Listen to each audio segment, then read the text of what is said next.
the process of policymaking has been, in a way, difficult to understand since a few months. First, for obvious political reasons, Obama felt obliged to be tough about Afghanistan. So the idea was to send reinforcement. And he said that, and he announced that officially in January, that 17,000 men were sent to Afghanistan. But where it's complicated, it's that at the same time, there was no new strategy. So there was the decision to send reinforcement without really having finished the strategic review, you know. And we are here right now. We are waiting for this redefinition of a strategy in Afghanistan. People tend to speak about this reinforcement as the first one, the surge, like in Iraq, you know. But actually it's not true, you know. In 2001, 2002, there was less than 20,000 international coalition troops in Afghanistan. Now, with the reinforcement, at the end of the year, we could be near 100,000. So actually, it's not the first surge. It's the fifth, sixth surge in Afghanistan. And it always been a disaster. Why? Because there was no new strategy. And we are not out of this process. We are still with this idea that with more resources, more men, more money, we can do the job. And we cannot, actually. We need a new strategy. And there is nothing clearly indicating that we are at that point right now. The framing in the newspaper, the media generally speaking, tend to oppose two solutions: more reinforcement or no reinforcement. I don't think exactly the right point, you know. The right point is where you are sending the reinforcement. And right now, it's very clear we are sending reinforcement in the south: Kandahar, Helmand, Zabul, the places where the Taliban are the strongest, you know. And that's really a problem. Why? Because with that sort of reinforcement, less than 30,000 for 2009, you cannot change the balance of power. You cannot beat the Taliban, really. Why? First, they still have a sanctuary in Pakistan. So it's out of question with that. I mean, we cannot seal the border.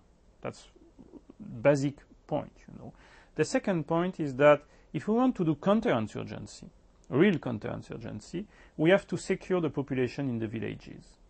With that sort of troop, we cannot do it. We don't have enough men to do it. So what's going to happen? We are going to do the same thing we are already doing. Operation in villages, at night, bombings, places where we think that there are some Taliban, and sometimes we are mistaking, so civilians are killed. So we are not going to change really the rules of the game, you know. So what's going to happen is that we'll have more casualties, more civilians will be killed, and at the end of the day, the Taliban will be stronger.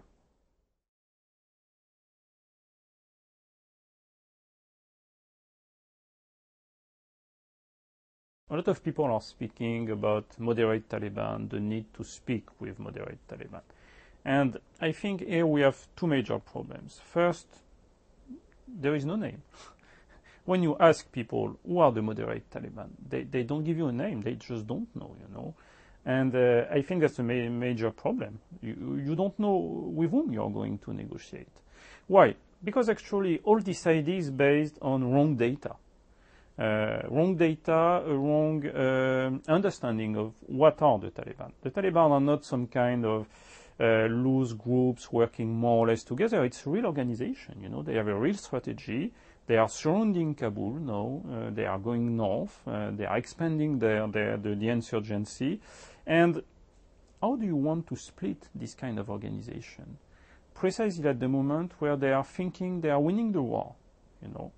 So why should they negotiate with the Americans or with Karzai in Kabul? There is no real need. And Mullah Omar was very clear about that. He doesn't want to negotiate right now. Or maybe the only thing he wants to negotiate is the American withdrawal. So we are going nowhere with that kind of idea, you know. And I think it's misleading, it's dangerous, because it's weakening the regime in Kabul. It's weakening our own position in Afghanistan. And at the end of the day, that could be a real disaster.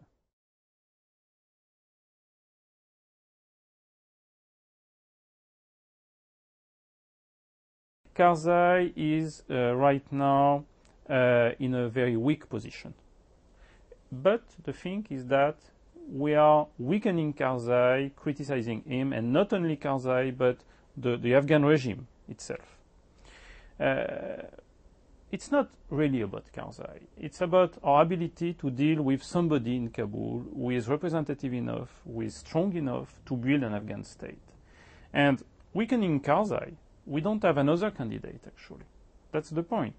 Who is going to be better than Karzai? It's not very clear. Actually, my feeling is that Karzai is trying to be more independent from the United States. He's dealing with the Iranians. He's dealing with Pakistan right now, not so badly, with Russians too. And my feeling is that he's doing probably better than what we think right now.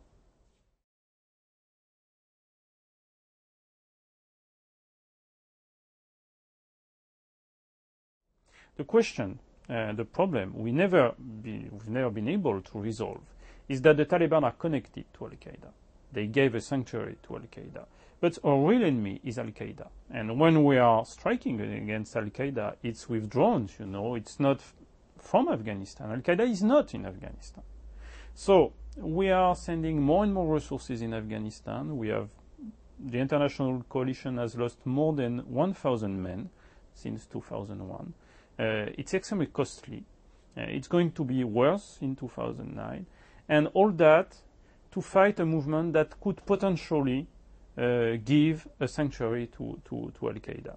So we have to redefine our objective in Afghanistan with a very simple principle.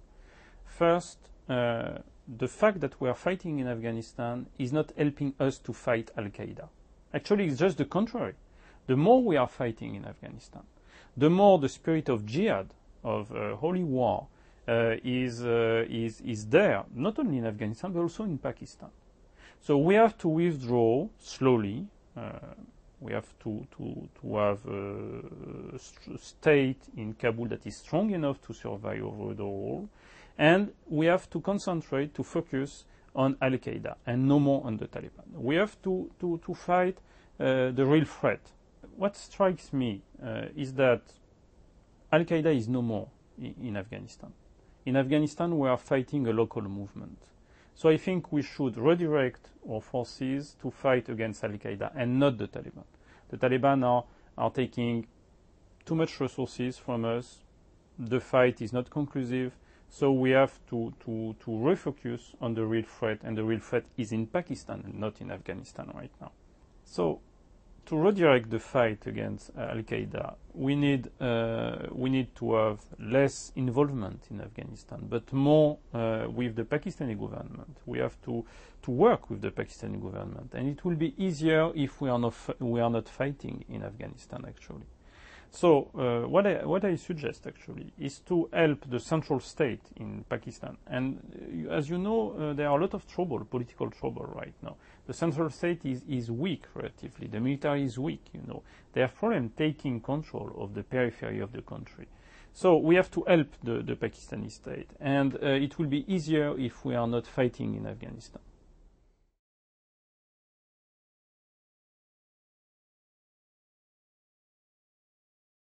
If you want to beat the insurgency in Afghanistan, if you want to be sure that the Taliban are really out of the picture, you have to send probably 100,000, 200,000 men in Afghanistan, because you need to seal the border.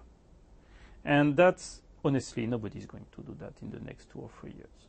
So I think that the idea that there is a military solution is just a wrong idea, because we don't want to give the resources.